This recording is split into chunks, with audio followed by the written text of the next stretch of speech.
Silav roj baş hevan no hîvdarim herkes baş ya dixwazim çend nûçeyek û mij bo we amadekirine pêşkêş bikim di derbarê Rojavayê Kurdistanê plana dewleta Tirkiye ya li ser Rojava bazara wan ya bi Amerîkayê re didome ka em binêrin di bazara wan de çi heye planê wan de ku dolabê wan ê di derheqê Rojavayê Kurdistanê de em hinekî bi hev re dayînê ser masê em hinek analîz bikin lê pêşî ji cîhanê ji rojhata navîn derheqê Kurdan de çend nûçeyek û me amadekirine vayel pêşiya me ne bi boneyê yek îlonê roja cîhanê ya aştiye li Amedê bi pêşengiya Dem Partiyê meşekî girseyî pêk hat gelekî qelebalix bû.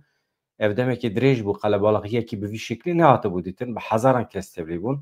Daxwazên xwe yên ji bo aştiya anî ziman meşê ji ber zîndana Amedê dest pê kir. Salên heştê ev zîndan gelekî li pêş bû bi îşkenceyên li wê derê bo hovîtiya dewleta Tirkiye li wê zîndanê nav û dengê zîndana Amedê ji xwe tê zanîn. Meşê ji wê derê dest pê kir meseleyekî sembolîk e heta taxa ofîsê bi duruşmeyan dewam kir armanc ji bo civakekê demokratîk deng bide aştiyê. Armanca meşî ev bû. Hevseroka Dem Partiya Fethullah Hatîmoğulları balkişan ser xebatên komîsyonê dibêje em xebatên komîsyonê bi qîmet dibînin lêbelê em li benda xebateke ciddîtir in. Dibe em dixwazin gavên berbiçav were navêtin maftarê jî. Divê biryarên dadgeha destûra bingehîn her wiha biryarên dadgeha mafê mirovan ya Ewropayê werin pêkanîn. Di encamê de Fîgen Yüksekdağ Selahattin Demirtaş hemû hevalên xwe hemû însanên ku ji doza Kurdan hatiye girtin werin berdan. Daxwaza Fîgen Yüksekdağ ew e. Ew jî duê derê tê jî heqeten maftar e. Yani ew pêvajoyek û di destpêka wê de di encama wê de Fîgen Yüksekdağ Selahattin Demirtaş hevalê wan neyne berdan mana wê pêvajoyê tune ye yani. We dîtiye li derekî dunyayê tiştekî wisa heye? Nabe yani.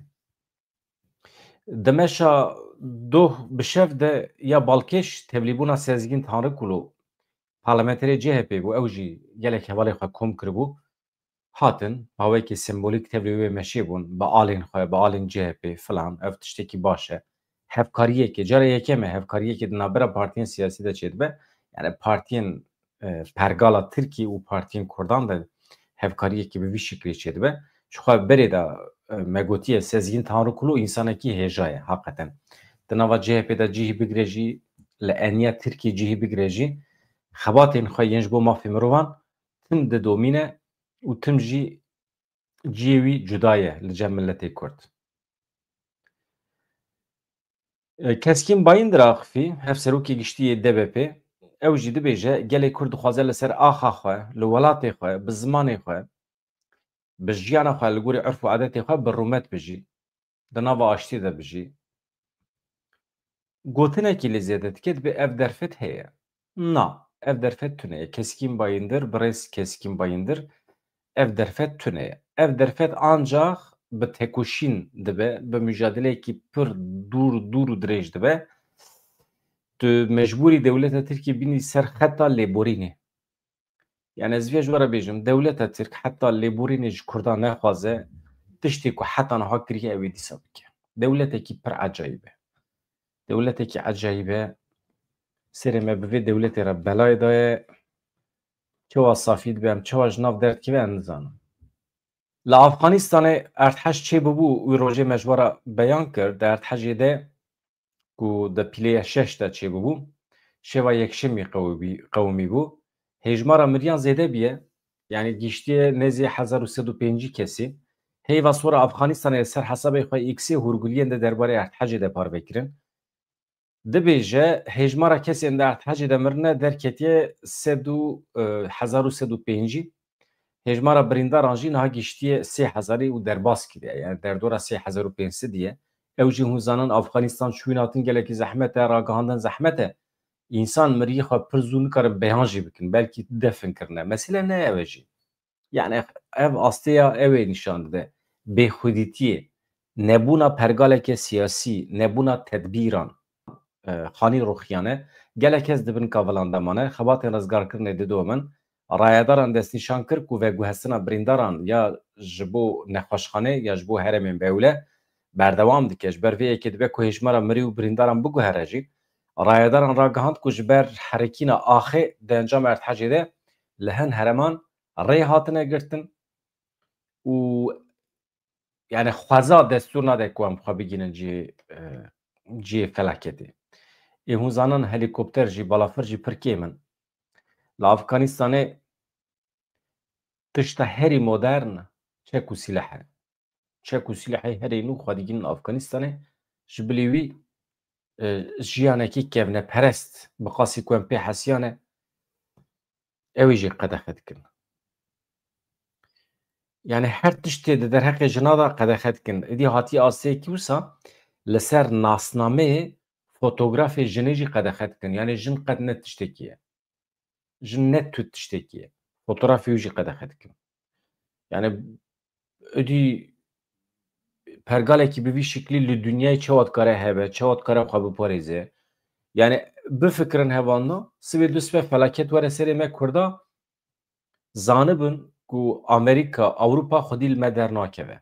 Eger xwedî li Efxanîstanê derketiba, xwedî li milletê Efxan derketiba erê.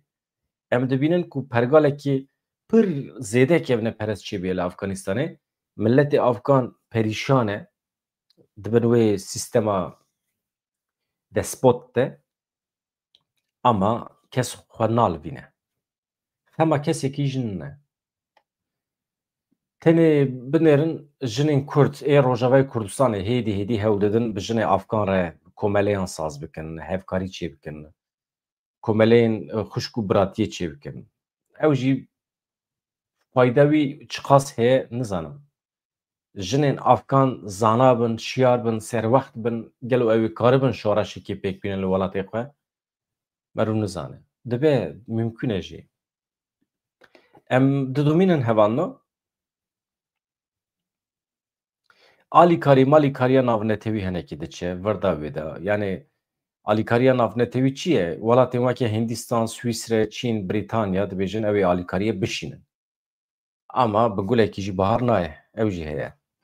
Li Sudanê ji ber hezazê bi qasî 100 kesan jiyana xwe ji dest da. Li Sudanê hevalno gundekî bifikirin hejmara şêniyên gund derdora hezarî ye. Serê sibê şiyar dibin tu kesekî li holê tu ne. Ne xanî heye, ne însan heye, ne rewêl heye, ne zindî hene. Çiyayê li ser gund herekiye nava gund hemî gund daloqetandiye. Tu ne, kesek tu ne. Yek zarokekî saxî difilite, ew jî saxî hatiye dîtin. Rakirine neqaşxanê ew jî dijî najî em nizanin. Felaketekî pir ecêb e, xweza gundekî ji holê rakiriye. Xwezayê gundekî ji holê rakiriye. Li Sudanê di encama hezazekî de gundekî bi tebahî wêran bû, di encamê de zêdetirî 1000 kesan jiyana xwe ji dest da. Tevgera Artêşa Rizgariya Sudanê da zanîn ku ji ber hezazê niştecihên gundê Tersînê bi giştî jiyana xwe ji dest dane. Hejmara wan jî zêdetirî 1000 kes ye. Tevgerê diyar kir ku tenê kesekî ji vê bûyerê saxî xilas biye. Bang li netewek bî kir, bang li rêxistinê navnetewî kir ji bo derxistina cenazeyên qurbaniyan alîkar bin. Ew ji hemî dibin axê demane. Waliyê Darfurê ew çi dibêje? Dibe trajediyekî mezin e, êşekî mezin e, ji sînorên herêmê derbas bîye. Hevan o dewletekî din Filîstînê nas dike, ê Xwedê silametiyê bide wan. Mirov hinekî tedbîran bigire, pêş ta mirov bikaribe bibîne endeziyaran, mühendîsên mirov peydake heqeten jeologan mirov bîne herêmê, lêkolîn bikin, kîjan çiya dikare beherike, kîjan zinar dikare bikeve. Tedbîr mirov dikare bigire li hember xwezayê. Belçîka wê dewleta Filîstînê divê mehêde nas bike. Dewleta Belçîkayê wê di civînên civata giştiya netewekbî de li New Yorkê di nava meha îlonê de dewleta Filîstînê nas bike. Kî dibêje vê yekê? Wezîrê Karê Derveyî Belçîkayê Maxime Prévost îro ragihand ku welatê wî Belçîka wê di civîna giştiya netewekbî de li New Yorkê di nava vê mehê de dewleta Filîstînê nas bike. Di dawiya tîrmehê de Serokkomarê Fransê Emmanuel Macron jî ragihand ku welatê wî wê di civîna giştî ya Netanyahû wî de li New Yorkê ji ne heta 23 îlonê ev civîn çêdibin li Netanyahû wî. Ew jî weke Fransa dewleta Filîstînê nas bikin. Ez bawer dikim Kanada jî wê nas bike. İngiltere jî wê nas bike. Almanya nizanim na bawer nakim Almanya. Almanya hinek zêde alîgirê İsraîlê ye. Îjar xelk helwesta Tirkiyeyê mereq dike. Gelo dewleta Tirkiye jî wê hebûna dewleta Filîstînê nas bike yan na? Berdevkê Wezîrê Derbarê Derve ya Îranê İsmaîl Beqayî ji rojnameya Brîtanî The Guardian re got Tehran amade ye dewlemendkirina uranyumê weke asta ku di peymana nuklerî ya Kevin de hatiye destnîşankirin kêm bike. Çiqas kêm dike ji 3.67 ew ê kêm bike. Ka em binirin İran dikeve nava helwesekî çewa ji bo ku êrişên Amerîka û İsraîlê yên li ser wê bisekinin. Beqayî eşkere kir ku ev yek bi şertê lehevkirineke giştî werekirin ku mafê Îranê yê dewlemendkirina uranyumê li hundirê welêt biparêze.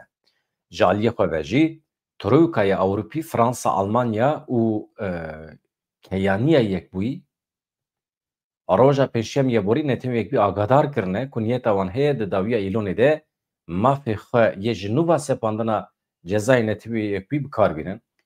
Hevando ev li aliyekî êdî mesele hat femkirin. İran lê dewleta Îranê dewletek ne baş e. Dewletekî xirab e. Hem bi biryarên darvekirina keç û xortên me û hem jî xwedî li Rojhilatê Kurdistanê jî dernakeve. Milletê me perîşan e, birçî ye. Gundê me li wan deran di rewşekî wisa giran dane mîna 3000 sal berê heqeten mîna dewra Mûsa dijîn. Ne av e, ne elektrîk e, ne fabrîqe ye. İnsan êdî muhtacê perçekî nan in ku êdî li serê wan çiya û baniyan, li serê wan kendalan, kolberiyê dikin, di navbera sînoran de diçin, tên navê wan derdikeve qaçaxçî, têne kuştin, têne lêdan dikevin. Hemî di berdêla 10 euro de. Merûv milletê xwe ew qas perîşan nake, merûv rezîl û risva nake, merûv bi rûmeta milletê xwe, hemalatiyê xwe nalîze, eyb e, şerm e, weya ne baş e. Yani millet serî ranake, millet serî ranake, tu mecbûrî tu wî bikî kole. Tu jî neke kole. Binêrin li welatê Ewropayê millet serî ranake, ne mecbûr e jî serî ranake serî. Ama dîsa jî revebirên van dewletan millet bi kar nayînin, millet perîşan nakin. Dewleta Îranê perîşan dike. Qaymeqamê Sînê ê Rojhilatê Kurdistanê Xerîb Secadî ragihand ku li 120 gundên parêzgeha wî yani li Sinê pirsgirêka avê heye. Av tune, av tune. Elektrîk jî tune. Li gorî gotina Xerîb îsal tenê 120 milyar tümen yani milyonek û 226 dolar ji bo projeyên davînkirina avê hatiye veqetandin. Elbet ev têr nake. Wekî din dibêje îsal pirsgirêka kêmaviyê li parêzgehê zêdetir bûye. Ji 192 gundên girêdayî Sînê niha li 120 gundan pirsgirêka kêmaviyê heye. Ya topî topine 192 gundê tê hene 120 gund bêavin. Nabe yani bi vî şiklî jiyan nabe ya. Komeke çekdar û erebên hawerde li gundekî li navçeya Cindirisê ya Efrînê malên xelkê talan kirin. Ev jî problema me ye binêrin. Em ji Rojhilatê Kurdistanê derbasî Rojava dibin. Gundê Cindirisê gundê we ye û xwara li malê xwe ne şevekî hûn dibînin komekî çete ev maske xistine serê xwe tên davêjin ser mala dibê ji malê xwe derkevin destê xwe danî ser serê xwe em lêgernî pêk dînin em li ser navê hikûmeta demkî hatine. Hûn çi dixwazin? Qet em kontrolekî dikin. Milletê gund li derva disekine qasî çend wextan şukur bikin ku îşkence li wan nehatiye kirin yan jî nehatine kuştin. Ew jî ji xwe kara me ye. Piştî çend saetan ev çete mete ji gund derdikevin diçin. Gundî dikevin malê xwe çi bibînin? Malê wan hemî ser û bin biye, ne zêrekî wan maye, ne perê wan li mal maye, tu tiştekî, ne tiştekî wan ê elektronîk maye, hemî her tiştî girtine bi xwe re birine. Yani gundekî cindirisê bi temamî hatiye talankirin, wêran kirin. Dibêjin em hêzên hikûmetê ne, ama hikûmet jî dibêje ew ne girêdayê me ne. Nûçe bi vî şekliyê hevano. Komekî çekdar erebên hewerde li gundekî li navçeya Cindirisê ya Efrînê malê xelkê talan kirin. Hêzên ewlehiya giştî yên hikûmeta Şamî jî dibêje ev çekdar ne bi ser me berne. Rêxistina mafê mirovan ya Efrînê ragihand, êvara yekşemiyê bû li gundê Bozikê ê Cindirisê komekî ji kesên rûboş yani maske li ser serê wan ji erebên hewerde bi navê hêzên ewlehiya giştî bi hinceta lêgerîna li kesên ku têne xwestin bi ser malê gundiyan vegirtiye. Yani gotine em endamên hêzên ewlehiya giştî ne, yani em girêdayê heteşî ne. Di wê manê de li gorî eynî çavkaniyê bi dehan çekdarên rûboş gundî mecbûr kirine ji malê xwe derkevin, piştî ku çekdar ji gund derketine, gundî çi bibînin? Dikevin malê xwe dibînin ku her tişt wêran biye, sîr û bin biye, talan biye. Zêr, pere, kel û pelên biqîmet yek li holê nemaye, tev dizîne birine. Li ser rêya Hesekê şedadê qezayekî gelekî girang çêbû, 11 kes mirin. Li Rojavayê Kurdistanê li ser rêya Hesekê ew rêya xurafî dibêjin, otobûsek û tankerekî sotemeniyê qeza kir. Qeza li nizîkî xaçerêya Milê Biyê ya li başûrê Hesekê qewimiye. Ew otobûs a rêwiyan bû ji şedadê ber bi Hesekê ve diçû. Di wê qezayê de tenê zarokekî saxî filitiye. Herkes miriye. Ji ew jî kêmasiyekî mê dine, nebûna rê ye. Rê çê nakin ya. Welatê petrolê ya rê çê nakin. Wela nizanim dî hevalê me jî li wê derê ne, kontrol destê Kurdan de ye. Yani me rû dikare rê çêke. Hûn ê bibêjin şertên şer e. îşte me rû nizane. Li gorî çavkaniyên heremî yên ku ji rojnameya El Wetanê re axivîne, laşê rêwiyan perçe perçe bûne. Ji bilî zarokekî tu kes ji otobûsê nefilitiye. Zarokê ji qezayê rizgar bûye ji bo dermankirinê sewqê nexweşxanê hatiye kirin. Rêya Hesekê şedadê di nava xelkê de wekî yek ji rêyên herî xetere tê nas kirin. Sedema vê yekê tengbûna rê ye.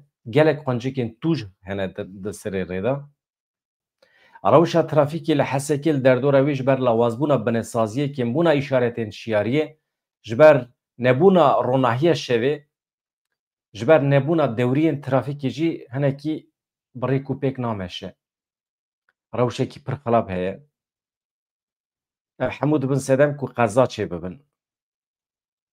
Mesele hevan o qezayekî trafîkê nene, îro qezayekî bi vî şeklî çê dibe, ew tirsa di nava dilê însanan da. Mirin kare bi ereba xwe derkeve biçe derekî. Yani imkan heye çê nakin. Hevanno li goristana dîrokî ya Ermenan hestiyên mirovan li derve ne.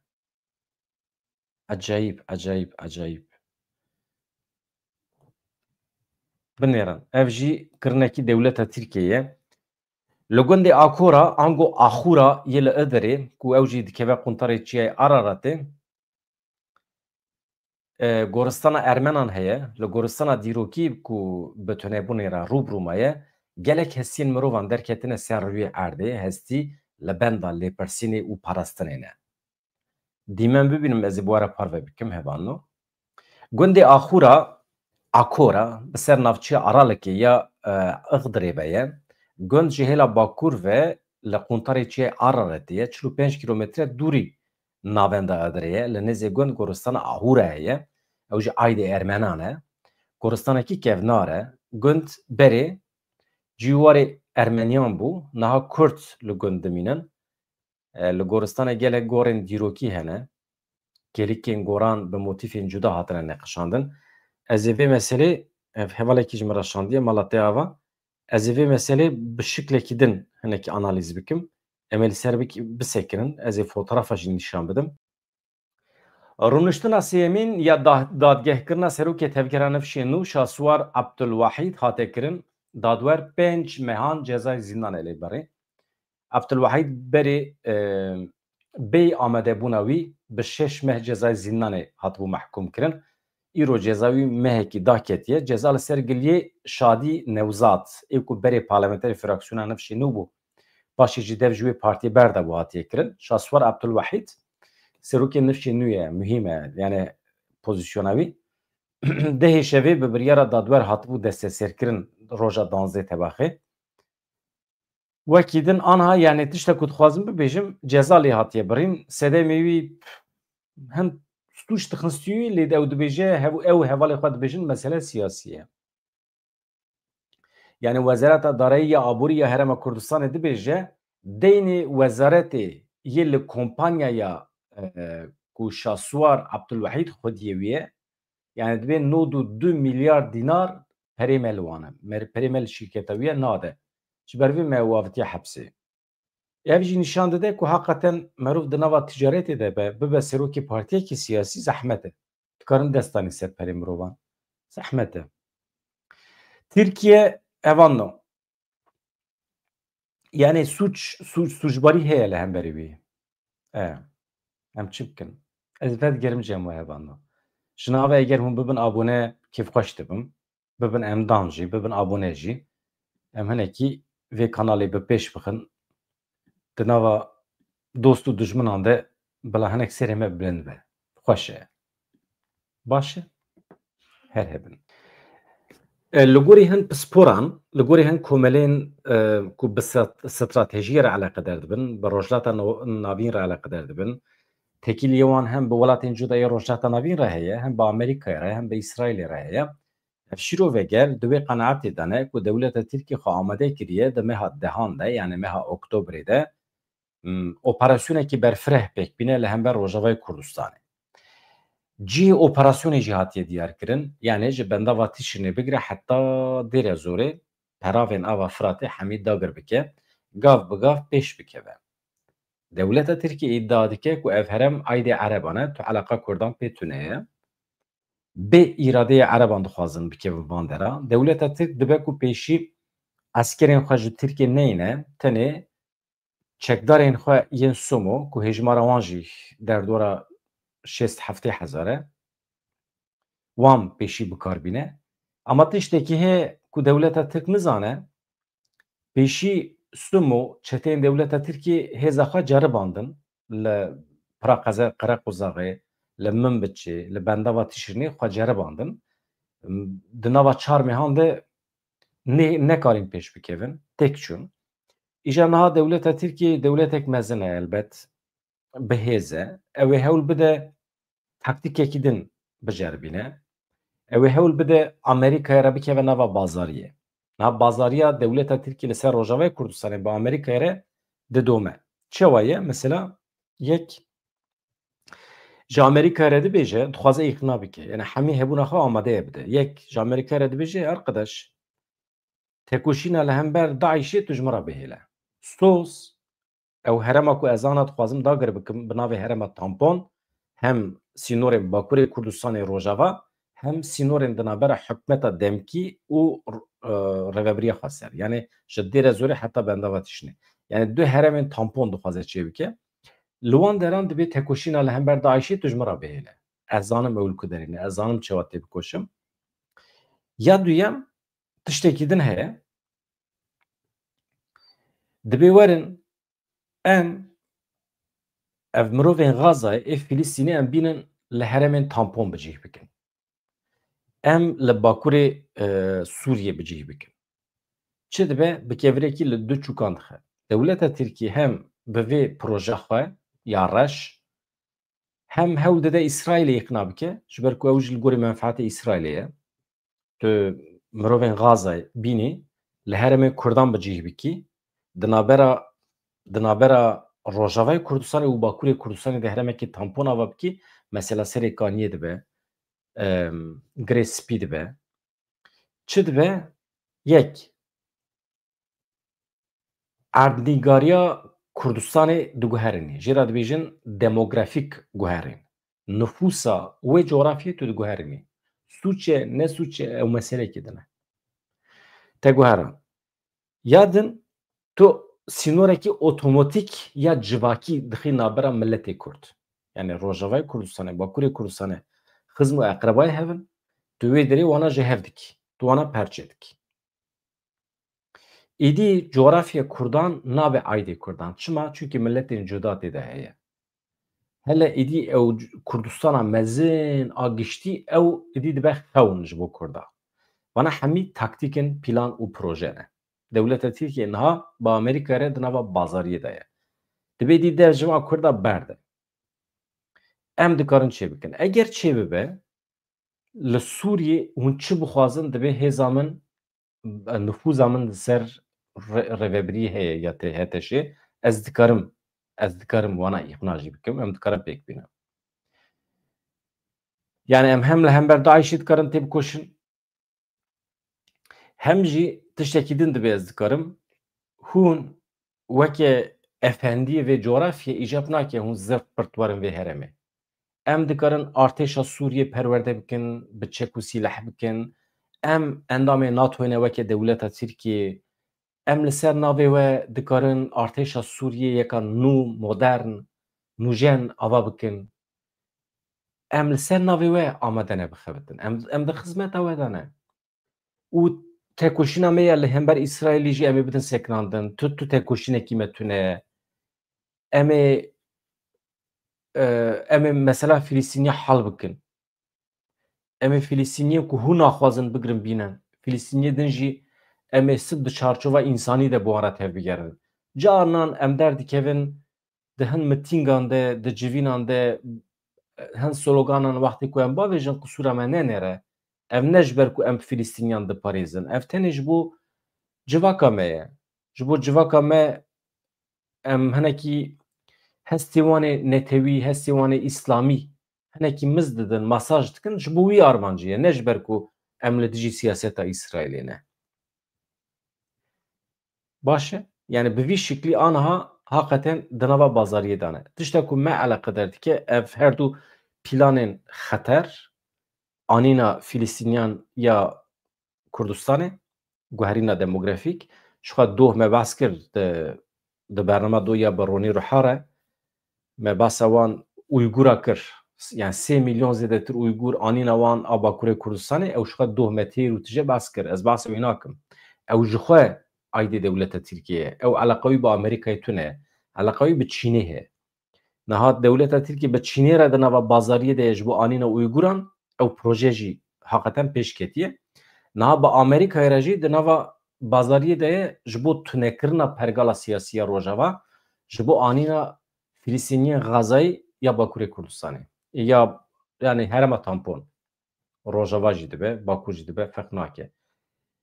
Vaya hemî nîşanê me dide hevalno heta ku em li ser coğrafya xwe nebin serwer, nebin hakîm, herkes dikare bimebilîze, herkes dikare bi erdê me bilîze. Ji ber vê eger dengê me diçe siyasetmedarê me Kurda tişta girîng ku divê em bikin ev e. Serweriya jeografîk ya Kurdistanê dibe destê me de be, otorîteya siyasî a Kurdistanê dibe di destê me de be, paytextek me hebe, navend wê derê be, ji navenda Kurdistanê Kurdistan were birêvebirin, qet divê merov mütevazî nebe. Di daxwazê xwe de jî îsrar bike. Ya din jî garantiya navnetewî merov bixwaze. Wana nebe, nabe. Otorîteya siyasî nebe, tu nikarî xwedî li zimanê xwe derdikevî, vir her tiştî hûn zanin. Otorîteya siyasî nebe, dewleta Tirkiye dikare sibê qanûnê xwe biguherîne te tu ne nîşan bide. Eger serweriya te ya jeografîk tune be, mesela aniha li gorî siyaseta me ya îro ya Kurdan hevano binêrin. Mesela li gorî siyaseta me ya îro ya Kurdan em çi dixwazin? Em demokrasiyekî tam dixwazin, ne radîkal demokrasî jî em dixwazin li Tirkiye. Tamam, süper demokrasî pêk tê. Ama wextê ku dewleta Tirkiye serwer be li ser coğrafya Kurdistanê, dikare her cüre aktivîte xebatan bike. Em nikarin dengê xwe bikin. Çünkü me bi riza dilê xwe serweriya jeografîk erdnîkarî daye dewleta Tirkiye. Me bi riza dilê xwe daye. Me gotiye hakimê vê coğrafyayê tu yî. Hatta hakimê Rojda Navîn jî tu bijî dibe yani. Tu vê azadiyê bidî dewleta Tirkiye ew çi dike? Li gorî menfaetên nijadî tevdigire. Dewleta Tirkiye dewletekî nijadê ye, nijad, kok. Yek ji derewên herî mezin ê dewleta Tirkiye ew e, her kesê hemwelatiyê Tirkiye be ew navê wî dibe Tirk. Tiştekî wisa tune ye. Tu hemwelatiyê Tirkiye nebijî, eger tu Tirk bî li dervê Tirkiye bijî, qîmeta wî ji Kurdekî hemwelatiyê Tirkiye pir zêdetir e. Tu Kurd bî, hemwelatiyê Tirkiye bî, qîmeta te deh be, tu Uygur bî, tu Türkmen bî, hemwelatiyê Tirkiye nebî. Qîmeta wî hezar qatê tê ye. Bila kes ranebe ji me re derewa neke. Kes ranebe me nexapîne. Siyasetmedarê me jî ji xwe naxapin. Lê rastiya me ev e hevanda. Bizanibin ku pîlan û projeyekî bi vî şeklî heye, Tayyip Erdogan ji aliyek ve bi Çînê re, ji aliyek ve bi Donald Trump re di nava diyalogê de ne li ser vê meselê. Amerîka lambeya kesk wê vêxe ji operasyona eskerî ya dewleta Tirkiye re ez bawer nakim. Ez bawer nakim. Amerîka wê rê bide dewleta Tirkiye ji bo Filîstîniyê Gazayê bîne bicih bike li Kurdistanê, ev mümkün e. Ev mümkün e. Wê demê çi dibe? Navbera me xira dibe. Di rewşekî wisa de çawa ku Salih Müslüm pir bawekî vekirî dibêje, di şertekî wisa de em ê mecbûrî serxwebûnê îlan bikin. Êdî welatên dost kî ne bila xwe nîşan bidin. Kurd wê li Rojavayê Kurdistanê serxwebûna xwe îlan bikin. Ber bê wê derê ve em diçin. Ne Colanî rêveberiya demkî ya Şamê xwe nêzî projeyê me dike, ne jî dewleta Tirkiye, ne jî welatên Ereb. Ji ber vê eger em tenê bimînin, Amerîka jî eger em bibînin ku rê dide dewleta Tirkiye ji bo van projeyên xêrnexwaz, êdî ya hero ya mero ye. Ya bi xêr çi be bila ew be hevano, ez werim cem we xatir ji we bixwazim, saet sisiya de randevûkî min heye ez gêre xwe bigînimê, yani randevuya min ser înternetê ye, ji bo yê ne mesele ye. Gelek spas dikim ji bo endametiya we, ji bo abonetiya we, ji kerema xwe re vê meselê ji bîr nekin. Pêwîstiya Kurdan pir bawekî lezgîn bi destxistina serweriya jeografîk heye. Her lêkolîn bikin ev çi ye? Meriv hakimê coğrafya xwe be. Veya ez ê li ser bisekinim, ez ê îsrar bikim, ez ê heftê jara dubare bikim heta ku serê we bihêşe. Li ser vê coğrafyê, serwerî û ya din otorîteya siyasî, ya din jî garantiya navnetewî. Ê din hemî teferwatin, hemî detayên, ziman jî detay e. Ziman bi xwe tê. Ev her sê tişt wextê bi dest kevin, yê din bi xwe tê. Mekteba te çê dibe, zanîngeha te çê dibe, zimanê te dibe, zimanê fermî. Li Îstenbolê zimanê me biye fermî, nebiye fermî nexema min e. Ama li Amedê, li paytexta Kurdistanê, li Qamişlo zimanê me bibe zimanê fermî, ev e armanca min. Bi hêviya rojên xweş azad, bi şevê me bernameyekî xweş çêkin dîsa. Dem baş.